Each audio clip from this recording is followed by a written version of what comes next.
নমস্কার বন্ধুরা, আজকে সারাদিনে কিছু পাক হয়নি বন্ধুরা। তো রাতের জন্য আমি চিকেনটা পাক করব আর কি, নাহলে দাদুভাই খাওয়ার অসুবিধা হয়ে যাবে। তো চিকেনটা পাক করার জন্য চিকেনটা একটু অন্যরকমভাবে পাক করব। চিকেনটা পাক করার জন্য বন্ধুরা এখানে দেখতেছেন যে একটা পুঁই পাতাই আছে, এটা আপনারা ঠিকই দেখতেছেন, এটা একটা পুঁই পাতা। তো পুঁই পাতাটা আছে এখানে, আর এখানে পেঁয়াজ, রসুন, আদা, তারপরে কাঁচা লঙ্কা, আর এখানে আছে কাজু বাদাম, নুন আর একটু চিনি, এখানে আছে টক দই। এখন আমি দিয়ে দিব একটু কালো গোলমরিচ। কালো গোলমরিচটা দধির উপরে দিয়ে দিলাম।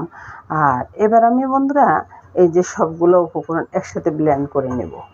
ব্লেন্ড করে নেওয়ার পরে তারপরে দেখাচ্ছি। আর এখানে কড়াইটা বসিয়ে তেলটা গরম করে এই যে দারচিনি, এলাচি, তেজপাতাটা আমি গরম তেলে ছেড়ে দিয়েছি। তেলটা এবার ঠান্ডা করে নেব আর কি, তারপরে আমি রান্নাটা শুরু করব। এই তো বন্ধুরা ব্লেন্ড করে নিয়ে আসছি বন্ধুরা। আর আপনারা এই যে আমি চাউমিন তেলটা দিলাম না, এই তেলের পরিবর্তে আপনারা কিন্তু সর্ষের তেল দিতে পারেন। সর্ষের তেলের টেস্টটা আরেকটু ভালো আসবে আর কি। আমি প্রথমে মশলাটা তেলের ভিতরে দিয়ে দিলাম।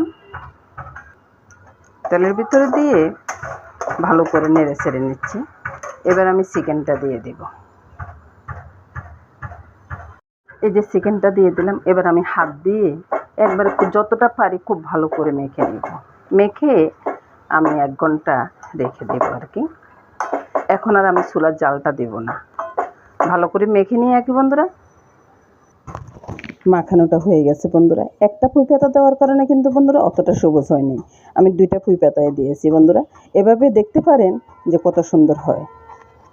তা আমি এবার ঢাকা দিয়ে 1 ঘন্টা রেখে দিব। 1 ঘন্টা পরে আমি চুলাটা জ্বেলে দেবো। দেখছেন যে একটা পুঁই পাতাই আছে, এটা আপনারা ঠিকই দেখতেছেন, এটা একটা পুঁই পাতা। তো পুঁই পাতাটা আছে এখানে, আর এখানে পেঁয়াজ, রসুন, আদা, তারপরে কাঁচা লঙ্কা, আর এখানে আছে কাজু বাদাম, নুন আর একটু চিনি, এখানে আছে টক দই। এখন আমি দিয়ে দিব একটু কালো গোলমরিচ। কালো গোলমরিচটা দধির উপরে দিয়ে দিলাম। আর এবার আমি বন্ধুরা এই যে সবগুলো উপকরণ একসাথে ব্লেন্ড করে নেব। ব্লেন্ড করে নেওয়ার পরে তারপরে দেখাচ্ছি। আর এখানে কড়াইটা বসিয়ে তেলটা গরম করে এই যে দারচিনি, এলাচি, তেজপাতাটা আমি গরম তেলে ছেড়ে দিয়েছি। তেলটা এবার ঠান্ডা করে নেব আর কি, তারপরে আমি রান্নাটা শুরু করব। এই তো বন্ধুরা ব্লেন্ড করে নিয়ে আসছি বন্ধুরা। আর আপনারা এই যে আমি চাউমিন তেলটা দিলাম না, এই তেলের পরিবর্তে আপনারা কিন্তু সর্ষের তেল দিতে পারেন। সর্ষের তেলের টেস্টটা আরেকটু ভালো আসবে আর কি। আমি প্রথমে মশলাটা তেলের ভিতরে ফিরে আসলাম প্রায় 2 ঘন্টা পর। তো এখন চুলাটা জ্বেলে দেবো বন্ধুরা। চুলাটার আঁচ কিন্তু একবার বাড়িয়ে দিলাম, ভালো করে পলক চলে আসছে। এবার কিন্তু নেড়ে ছেড়ে ভালো করে বসিয়ে নেব আর কি।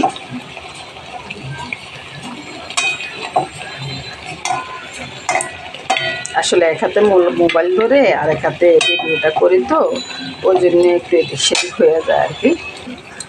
পুরোপুরি পলক চলে আসার পর আমি চুলার আঁচটা ডিম করে দিয়ে, মানে চুলার আঁচটা কমিয়ে দিয়ে আমি ঢাকা দিয়ে রেখে দেব।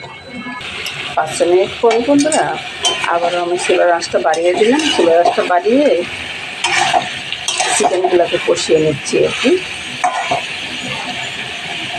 আমি একটু গুঁড়ো দুধও দিব এটার সাথে। চিকেনের না বেশ সুন্দর একটা গন্ধ বেরোচ্ছে। আপনারা যদি কাছে থাকতেন তাহলে বুঝতে পারতেন আর কি।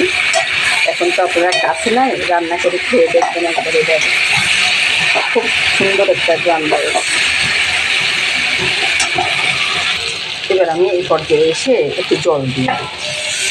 আর চুলার কড়াইয়ের চতুর্দিকটা একটু কালো হয়ে গেছে, এটার জন্য কোনো সমস্যা নেই, এটা চলেও যাবে। এবং চিকেনটা যখন এই পর্যায়ে আছে, এবার আমি একটু দুধ পাউডারের সাথে দারচিনি, এলাচি পাউডারটা গুলে নেব। গুলে নিয়ে চিকেনের সাথে ছেড়ে দেব। আমার দাদুভাই আসছে দেখার জন্য বন্ধুরা, কিছু মনে করবেন না, ওই নাচানাচি করতেছে। নেড়ে ছেড়ে আবার ঢাকাটা দিয়ে রাখি। আজকে চিকেনটা পরোটা দিয়ে খাবো আর কি, ওই জন্য পরোটার ডোটা করে নিচ্ছি। চিকেনটা হয়ে গেছে বন্ধুরা, চুলাটা বন্ধ করে দিলাম। আর এদিকে পরোটাটা করে নিচ্ছি। পরোটাটা হয়ে গেলে খাওয়া শুরু হয়ে যাবে। খুব মানে দুইটা পুঁই শাকের পাতাতে কত সুন্দর একটা কালার এসছে। আর এদিকে বন্ধুরা পরোটাটা, রাত্রের বেলা চিকেন আর পরোটা বেশ জমে যাবে। নমস্কার বন্ধুরা, সবাই ভালো থাকুন, সুস্থ থাকুন, সুন্দর থাকুন বন্ধুরা, এই কামনা করে আজকের মতো বিদায়।